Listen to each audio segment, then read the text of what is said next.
Welcome back to part 2 video. We discussed earlier on the part 1. यदि तपाईले part 1 हेर्नु भएको छैन भने माथि रहेको हाइलिङ बटनमा गएर के गर्न सक्नुहुनेछ त्यसलाई हेर्न सक्नुहुनेछ। अब part 2 मा चाहिँ part 1 मा हामीले के डिस्कस गर्यौं भने कस्ट अफ गुड्स सोल्ड चाहिँ फिफो अन्तर्गत चाहिँ के गरेका छौं हामीले क्यालकुलेसन गरेका छौं। यो चाहिँ अस्मिताज बुक पब्लिकेसनको प्रब्लम 9 सँग सम्बन्धित रहेको छ। अब त्यसपछि हामीलाई निकाल्नु पर्ने चाहिँ के भनेको छ लिफो अन्तर्गत चाहिँ निकाल्नु पर्ने छ। लिफो अन्तर्गत निकाल्नु पर्ने भएको हुँदा यहाँ चाहिँ हामीलाई स्टोर लेजर हामीले फिफो अन्तर्गत प्रिपेयर गरिसकेका छौं। खाली इस्युको डेटबाट मात्र के हुन्छ लिफो र फिफो चाहिँ इफेक्टिभ हुने हुँदा हामी अक्टोबर 12 सम्मको के नै गर्न सक्छौं त्यही चार्टलाई लिएर डिस्कसन गर्न सक्छौं। त्यो भन्दा पछाडी चाहिँ के हुन्छ अक्टोबर 15 बाट चाहिँ इस्यु गर्दाखेरि चाहिँ के हुन्छ रेट चाहिँ के हुन जान्छ चेन्ज हुन जान्छ। बनाउँ नयाँ फर्म्याट। अब हामीले के गर्नुपर्ने छ स्टोर लेजर अन्डर लिफो अन्तर्गत बनाउनु पर्ने छ। त्यसैले हामीले कपी पेस्ट नै गरेका छौं। अक्टोबर 1 देखि 12 सम्म चाहिँ के छ ओपनिङ र यहाँ अक्टोबर 5 मा चाहिँ एउटा के रहेको छ एउटा इस्यु रहेको छ अथवा सेल्स रहेको छ जुन चाहिँ इन्भेन्टरीमा एउटा मात्र गुड्स अवेलेबल रहेकोले सेम युनिट नै हुन्छ सेम रेट नै रहन्छ। लिफो भए पनि लेटेस्ट युनिट फर्स्ट आउट भन्दा पनि 4 रुपैयाँ रेट नै लाग्छ अनि फर्स्ट इन फर्स्ट आउट भन्दा पनि के नै लाग्छ 4 रुपैयाँ नै लाग्ने हुँदा हामीले अक्टोबर 5 देखि अक्टोबर 5 लाई पनि यही नै के गर्यौं कपी पेस्ट गर्यौं। अक्टोबर 12 सम्म त्यसपछि चाहिँ 7 र 12 मा के गरेको छ रिसिभ गरेको छ इन्भेन्टरी के हुन्छ यही नै स्टकमा यही अनुसार नै के रहन्छ बाँकी रहन्छ। अनि त्यसपछि अब हामी आयौं अक्टोबर 15 मा। अब हामीले के गर्नुपर्ने छ अक्टोबर 15 मा चाहिँ क्वेशनमा दिए अनुसार 390 युनिट्स नै के गर्नुपर्ने छ इस्यु गर्नुपर्ने छ जुन हामीले फिफोमा पनि गरेका थियौं।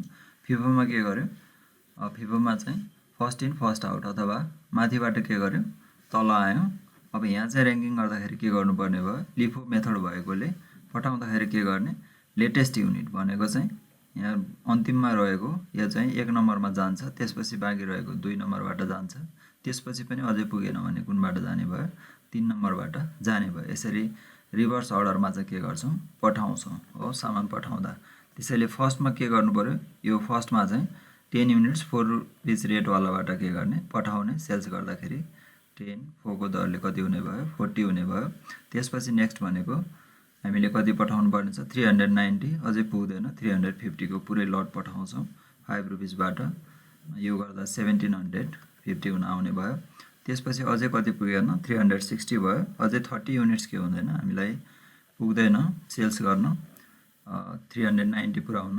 त्यसैले यो चाहिँ के गर्छौं यो चाहिँ 4 रुपैयाँ को रेटबाट पठाउँछौं यो गर्दाखेरि 120 युनिट्स आउने भयो। अब यसरी बाँकी चाहिँ कुन मात्र रहने भयो यो चाहिँ 4 रुपैयाँ रेट वाला 130 बाट चाहिँ कति गयो 30 युनिट्स हामीले पठायौं कति बाँकी रह्यो 100 युनिट्स चाहिँ के गर्यो बाँकी रह्यो 4 रुपैयाँ को दरले 400 रुपैयाँ हुने देखिन्छ स्टकमा।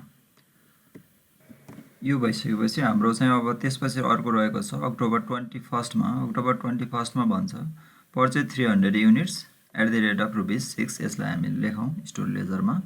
यसरी हामीले के गर्यौं अक्टोबर 21 को 6 रुपैयाँ रेट को दरले 300 युनिट्स आएको छ 1800। त्यसलाई कर्मसित के गरौँ तल राखौं पहिला माथिकै स्टोरमा बाँकी रहेकोलाई क्यारी गरौँ अनि त्यसपछि रिसेन्ट आएकोलाई के गरौँ तल लेख्दै जाउँ। त्यसपछि फेरि अर्को के भन्छ अर्को पनि पर्चेज रहेको छ अक्टोबर 25 मा त्यसलाई पनि त्यसैगरी इन्भेन्टरी स्टोर लेजरमा के गरौँ पोस्टिङ गरौँ। यसरी हामीले अक्टोबर 25 मा आएकोलाई पनि के गर्यौं स्टोर लेजरमा पोस्टिङ गरिसकेपछि अक्टोबर 29 मा चाहिँ के भन्छ सोल्ड आउट गरेको छ त्यसलाई पठाउँ। अब यहाँ पठाउनु पर्ने बेला आयो अक्टोबर कति 29 मा सोल्ड आउट भनेको छ 350 युनिट्स। अब हामीले कुन मेथड अन्तर्गत स्टोर लेजर बनाउँदैछौं लिफो। त्यसैले फर्स्टमा चाहिँ के गर्नु पर्यो लेटेस्ट रेट भनेको के रहेको छ 8 रुपैयाँ बाट पठाउनु पर्यो। सेकेन्डमा त्यसबाट पनि पुगेन भने 6 रुपैयाँ त्यसबाट पनि पुगेन भने चाहिँ के गर्ने 4 रुपैयाँ को रेटबाट चाहिँ र्याङ्किङ अनुसार पठाउँदै जाने। हामीले पठाउनु पर्ने टोटल 350 युनिट्स भएकोले पहिला के गरौँ 150 युनिट्स 8 रुपैयाँ को रेटबाट हामी के गर्छौं पठाउँछौं। अझै बाँकी कति रह्यो 200 युनिट्स पठाउनु पर्ने छ। 200 युनिट्स यो 6 रुपैयाँ रेट वालाबाट के गर्छौं पठाउँछौं 200 मल्टिप्लाई बाइ 6 गर्दा कति हुने भयो 1200 नै हुने भयो। अब यसरी भइसकेपछि अब बाँकी इन्भेन्ट्रीमा के बाँकी रहन्छ, एउटा चाहिँ बाँकी रहन्छ पुरानै 100, 4 को दरले 400 बाँकी रह्यो। अनि त्यसपछि 300 बाट 200 हामीले पठाइसकेका छौँ, 100 बाँकी रह्यो। 100 6 को दरले कति हुन्छ भने 600 रुपिस के भयो स्टोरमा बाँकी रहन्छ। त्यसपछि हामीले के गर्नुपर्ने छ, अक्टोबर 31 मा चाहिँ स्टक भेरिफिकेसनमा के भनेको छ, ड्यामेज भनेको छ। त्यसैले के गर्नुपर्ने भयो, सेल्स अथवा इस्युड कोलममा चाहिँ हामीले देखाउनु पर्ने भयो। इस्युड कोलममा हामीले ड्यामेज देखाउनु पर्ने अथवा पठाउनु पर्ने चाहिँ कति भयो, घटाउनु पर्ने 20 युनिट्स भयो। अब रेट लिँदा चाहिँ के गर्ने, लिफो अन्तर्गत भएकोले लेटेस्ट युनिटको रेट नै लिने अथवा 6 रुपिस हो। यसलाई के गर्छौँ हामी 6 रुपिसकै रेटमा हामी के गर्छौँ लिन्छौँ, 120 रुपिस हुने भयो। अब त्यसैले स्टोरमा बाँकी रहने पुरानो चाहिँ 100 युनिट्स 4 रुपिसकै दरले 400 बाँकी रह्यो। अब 100 बाट 20 गइसकेपछि 80 बाँकी रह्यो, कतिको दरमा भन्दा 6 को दरमा, यो चाहिँ हुन्छ 480 रुपिसको। यसरी के गर्यो हामीले स्टोर लेजर चाहिँ कम्प्लिसन गर्यो। अब यो भइसकेपछि हामीलाई के सोधेको छ क्वेसनमा, फेरि कस्ट अफ गुड्स सोल्ड निकाल्न भनेको छ। हामी फिफो अन्तर्गत जसरी निकाल्यौँ अब यहाँ लिफो अन्तर्गत पनि के नै गर्छौँ त्यसरी नै निकाल्न सक्छौँ। अथवा cost of goods sold total गरेर निकाल्दा पनि हुन्छ। त्योभन्दा छिटो चाहिँ के नै हुन्छ, कस्ट अफ गुड्स सोल्ड निकाल्ने। Cost of goods available for sale हामीले निकालिसकेका छौँ। अब इन्डिङ इन्भेन्ट्री के को आधारमा लिनुपर्ने भयो, यो लिफो अथवा स्टोर लेजरको आधारमा हामी यही कुरा इन्फर्मेसनलाई लिएर के गर्छौँ, कस्ट अफ गुड्स सोल्ड चाहिँ निकाल्छौँ। हामीलाई कस्ट अफ गुड्स सोल्ड भनेको फर्मुला थाहा छ, cost of goods available for sale minus ending inventory, जुन स्टोर लेजर अनुसारको निकाल्दैछौँ त्यही अनुसारको हामी लिफोको स्टोर लेजर अनुसार निकाल्दैछौँ। त्यसैले इन युनिट्समा फर्स्टमा निकाल्नु। गुड्स एभाइलेबल फर सेल हामीले क्यालकुलेसन गरेर निकालेका थियौँ जुन 1060 रहेको छ। अनि त्यसमा चाहिँ इन्डिङ इन्भेन्ट्रीमा हामी कति युनिट्स बाँकी रह्यो भन्दा 100 युनिट्स र 80 युनिट्स के भएको देखिन्छ, बाँकी रहेको देखिन्छ। भनेको 180 युनिट्स हामीसँग के छ, बाँकी रहेको छ इन्डिङमा।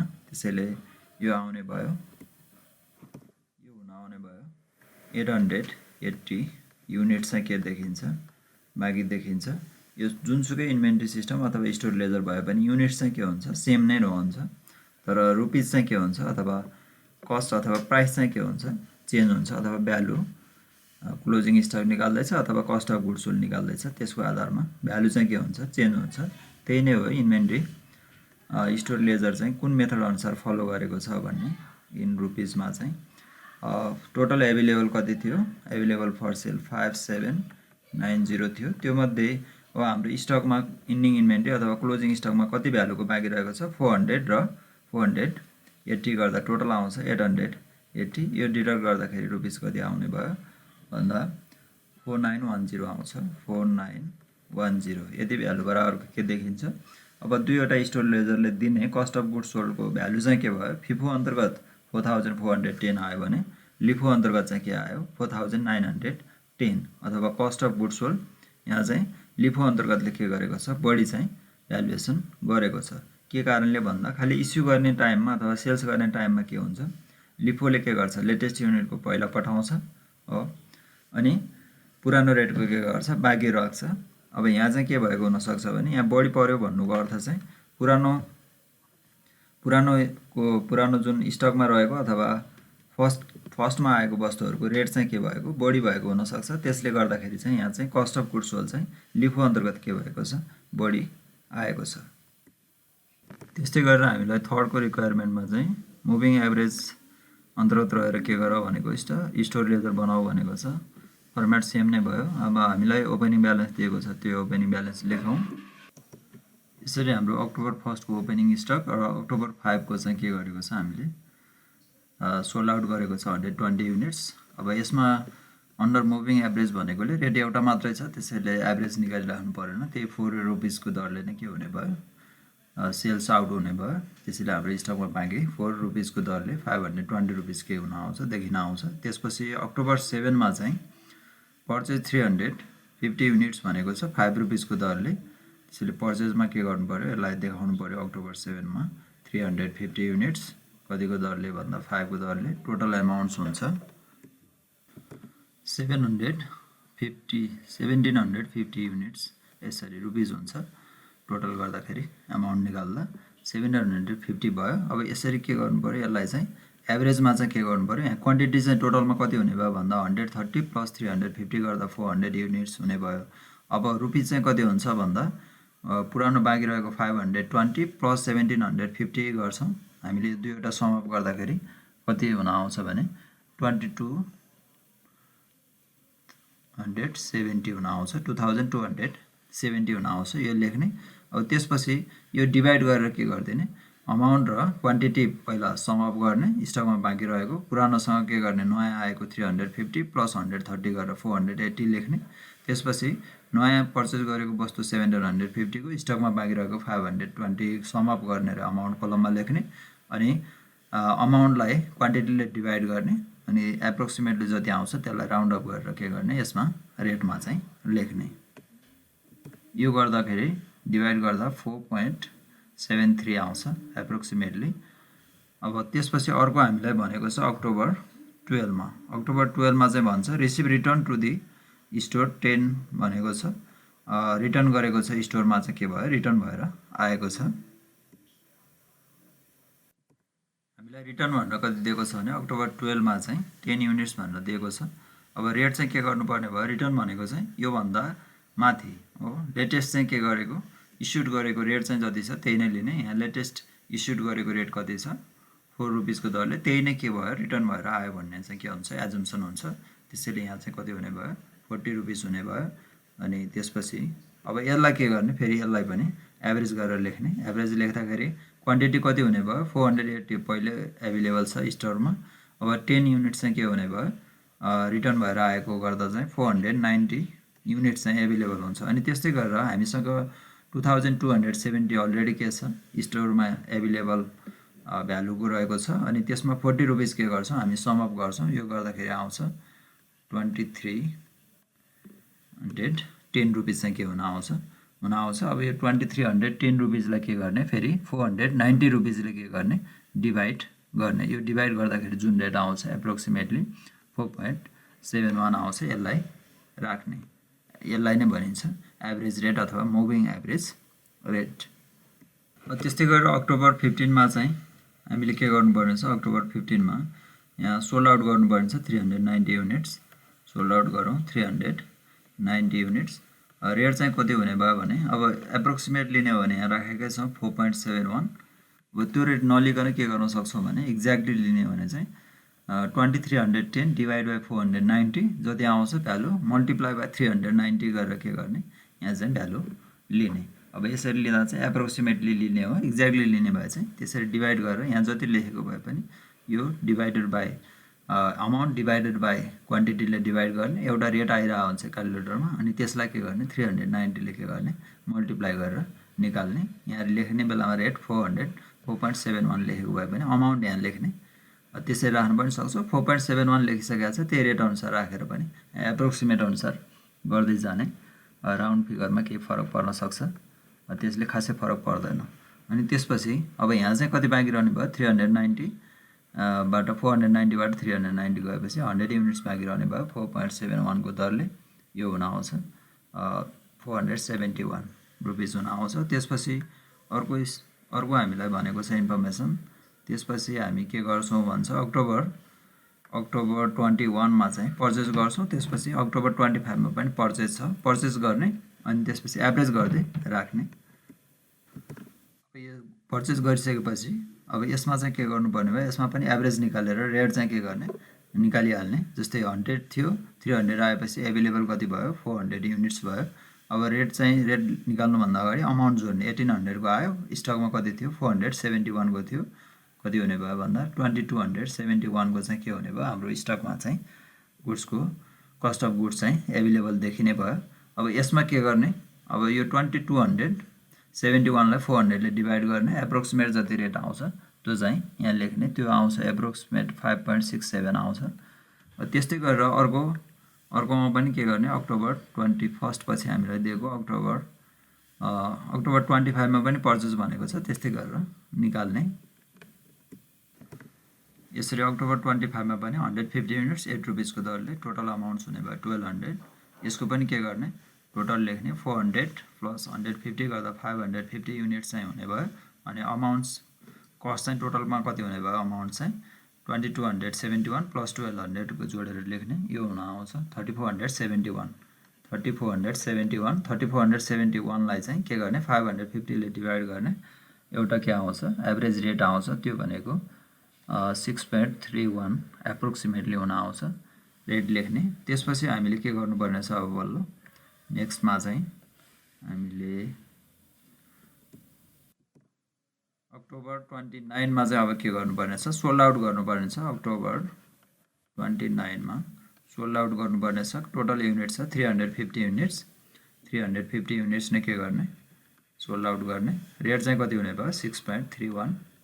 यो गर्दाखेरि एप्रोक्सिमेटली कति आउँछ एप्रोक्सिमेटली 2209 रुपीस जति हुन आउँछ।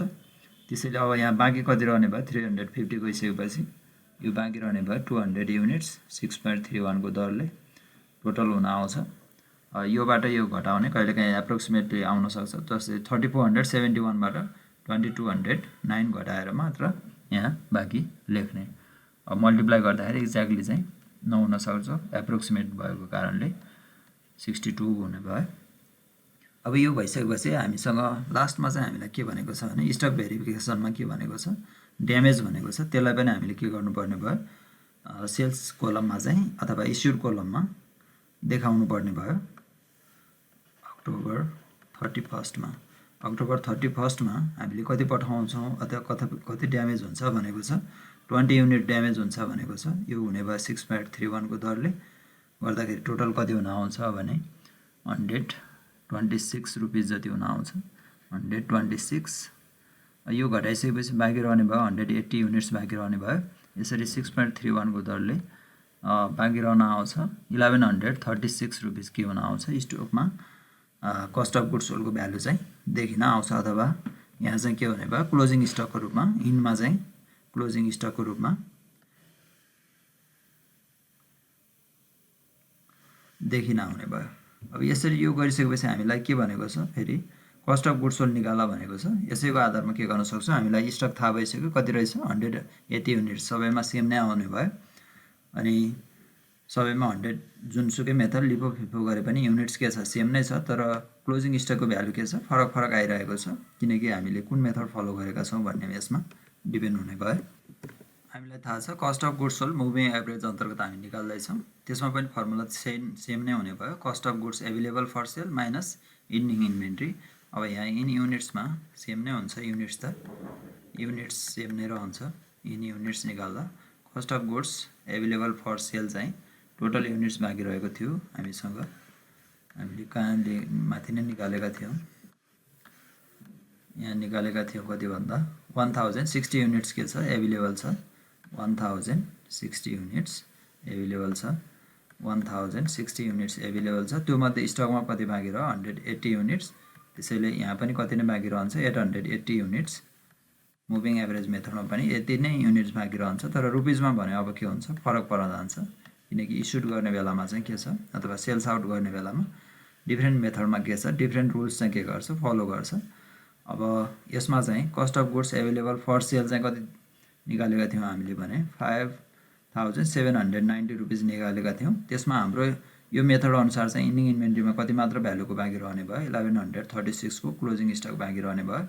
त्यसैले यसको भ्यालु हुन आउँछ 4654 रुपीस देखिन आउने भयो। अब यसरी डिफ्रेन्ट मेथड अनुसार हामीले के गर्न सक्यो यो चाहिँ भ्यालु चाहिँ क्लोजिङ स्टकको भ्यालु अनि त्यस्तै कस्ट अफ गुड्स सोल्डको भ्यालु चाहिँ के गर्न सक्यो निकाल्न सक्यो। अब त्यसपछि क्वेसनले हामीलाई के सोधेको छ भने यसरी यो क्यालकुलेसन गरिसकेपछि अब हामीलाई क्वेसनले सोधेको छ, त्यसैले यहाँ क्वेसनको बीमा रिक्वायरमेन्टमा हामीलाई सोधेको छ which of the three methods resulted in the highest cost of goods sold for October भनेको छ। Highest cost of goods sold कसले दियो लेख भनेको छ। अब यसमा cost of goods sold moving average अन्तर्गत हाम्रो कति आयो 4654 आयो भने लिफो अन्तर्गत चाहिँ 4910 रुपीस आएको थियो भने फिफो अन्तर्गत चाहिँ कति आएको थियो 4410। त्यसैले लिफो अन्तर्गत चाहिँ के देखिन्छ हाइएस्ट चाहिँ कस्ट अफ गुड्स सोल्डको भ्यालु देखिएको छ, त्यही नै लेखिदिने आन्सर। त्यसैले लिफो अन्तर्गत चाहिँ के हुने भयो, LIFO method results the highest value of cost of goods sold for October भनेर लेख्ने। त्यसपछि अर्को हामीलाई सोधेको छ which one will provide the highest ending inventory value for the produce balance sheet. अब क्लोजिङ स्टक अथवा इन्डिङ इन्भेन्ट्रीमा जाँदाखेरि चाहिँ कुन चाहिँ मेथड फलो गर्यो भने चाहिँ बढी चाहिँ देखिन्छ क्लोजिङ स्टकको भ्यालु। क्लोजिङ स्टक भनेको के को रूपमा आउँछ, यो चाहिँ ब्यालेन्स सिटमा चाहिँ एसेट्सको रूपमा देखिन जान्छ भने इन्कम स्टेटमेन्ट बनाउँदाखेरि यसले चाहिँ इन्कमलाई के गर्छ, इन्फ्लुएन्स गर्छ अथवा बढाउँछ यदि बढी रहेछ भने। अब यसमा हेर्दाखेरि चाहिँ यहाँ क्लोजिङ स्टक चाहिँ हाम्रो कुनमा देखिएको छ भने यहाँ यो हामीले मुभिङ एभरेज अन्तर्गत निकाल्दा 1136 छ। त्यस्तै गरेर हामीले अर्को लिफो अन्तर्गत निकाल्दाखेरि टोटल कति छ, टोटल हुन्छ 880 रुपिसदेखि आउँछ। अनि त्यस्तै गरेर फिफो अन्तर्गत निकाल्दा चाहिँ कति भएको छ, टोटल हुन आउँछ 1680 रुपिस चाहिँ के हुन आउँछ, क्लोजिङ स्टक देखिन आउँछ। त्यसैले सबैभन्दा बढी भ्यालु चाहिँ कसले दिएको छ भन्दाखेरि हाइएस्ट दिने चाहिँ के कसले रहेछ, 4410 rupees cost of goods sold दिएको। फिफोले चाहिँ के गरेको छ, हाइएस्ट भ्यालु चाहिँ के गरेको छ, क्लोजिङ स्टकको भ्यालु दिएको छ, त्यही लेखिदिने। यसरी फिफो अन्तर्गत चाहिँ के देखिने भयो, क्लोजिङ स्टक अथवा इन्डिङ इन्भेन्ट्रीको भ्यालु चाहिँ सबैभन्दा के देखिने भयो, बढी देखिने भयो।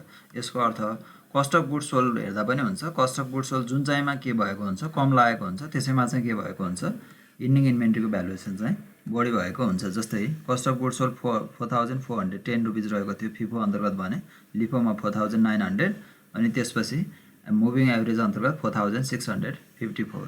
त्यसैले सबैभन्दा थोरै कहाँ लागेको थियो, 4410 रुपिस फिफो अन्तर्गत नै लागेको थियो कस्ट अफ गुड्स सोल्ड। त्यसैले त्यहीँको अथवा फिफो अन्तर्गतको नै के हुने भयो, क्लोजिङ स्टकको भ्यालु चाहिँ के हुन्छ, हाइएस्ट हुन्छ अथवा रिभर्स हुन्छ। जहाँनिर खर्च कम लाग्छ त्यहाँनिर के हुन्छ, इन्कम बढी हुन्छ। जहाँ चाहिँ खर्च बढी लागेको हुन्छ त्यहाँनिर चाहिँ इन्कम के भएको हुन्छ, कम भएको हुन्छ। जस्तै अब यहाँ चाहिँ सबैभन्दा कम हुन्छ क्लोजिङ स्टकको भ्यालु चाहिँ लिफोमा चाहिँ के भएको हुन्छ, कम भएको हुन्छ। जस्तै 880 रुपिस चाहिँ देखिन आउँछ। यो मुभिङ एभरेजमा 1136 देखिएको छ। त्यसैले कुन चाहिँ कम हुन्छ भन्यो भने जहाँनिर कस्ट अफ गुड्स सोल्ड बढी लागेको हुन्छ त्यही नै के हुन्छ, त्यसैमा चाहिँ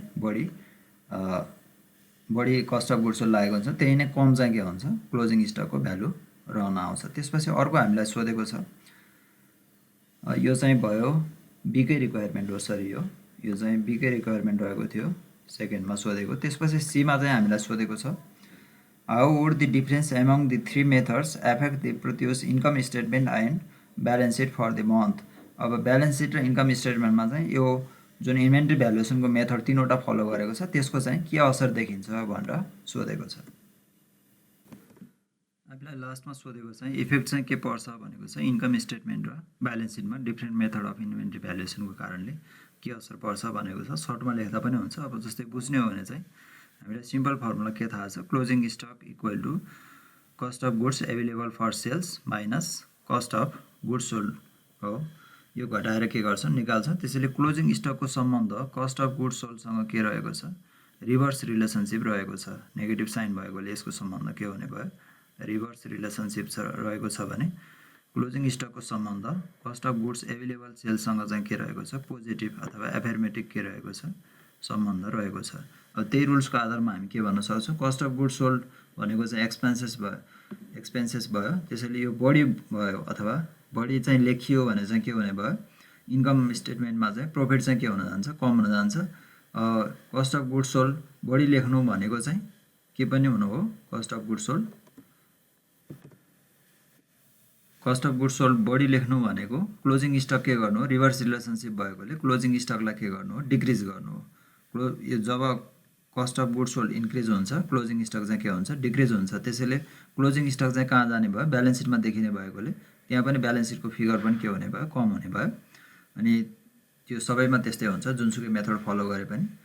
अनि त्यस्तै गरेर अन्डर स्टेटेड भयो भने चाहिँ के हुन्छ, कस्ट अफ गुड्स सोल्ड कम लेखिएको रहेछ कुनै मेथड फलो गरेको कारणले भने चाहिँ त्यसले के हुन्छ, खर्च कम भएको कारणले प्रफिट चाहिँ के गर्छ, इन्क्रिज गर्छ, प्रफिट इन्क्रिज गर्छ। अब त्योसँगको सम्बन्ध चाहिँ के रहेछ, फेरि क्लोजिङ स्टकसँग चाहिँ अपोजिट सम्बन्ध भएकोले यो under stated cost of goods sold खर्च कम लेख्दा चाहिँ के हुने भयो, क्लोजिङ स्टक चाहिँ बढी देखिने भयो। त्यसैले ब्यालेन्स सिट फिगर के हुन्छ, इन्क्रिज हुन जान्छ। अनि यही कुरालाई रिभर्सली यही कुरालाई हेर्ने हो भने क्लोजिङ स्टकको सम्बन्धलाई लिएर हेर्ने हो भने क्लोजिङ स्टक बढ्दाखेरि इन्कम पनि बढ्ने भयो। त्यसैले के हुने भयो, यो चाहिँ जुनसुकै मेथड फलो गरे पनि त्यसमा चाहिँ प्रफिटलाई के गर्छ, इन्क्रिज गर्छ। अनि ब्यालेन्स सिट के हुने भयो, अब क्लोजिङ स्टक बढिसकेपछि ब्यालेन्स सिट फिगर पनि इन्क्रिज हुन जान्छ। अनि क्लोजिङ स्टक चाहिँ कम भयो भने इन्कम कम हुने भयो। त्यसको कारणले चाहिँ के हुने भयो, त्यसको कारणले प्रफिट पनि के हुन्छ, कम हुन्छ। अनि ब्यालेन्स सिट फिगरमा पनि के देखिन्छ, कम देखिन्छ। त्यसैले यहाँ अब यो सबै टेबल चाहिँ आवश्यक छैन भनेर होइन, हिन्स भनेर भनिदिँदा हुन्छ। Increase in cost of goods sold decreases the profit as well as the balance sheet and vice versa भनेर लेखिदिँदा हुन्छ।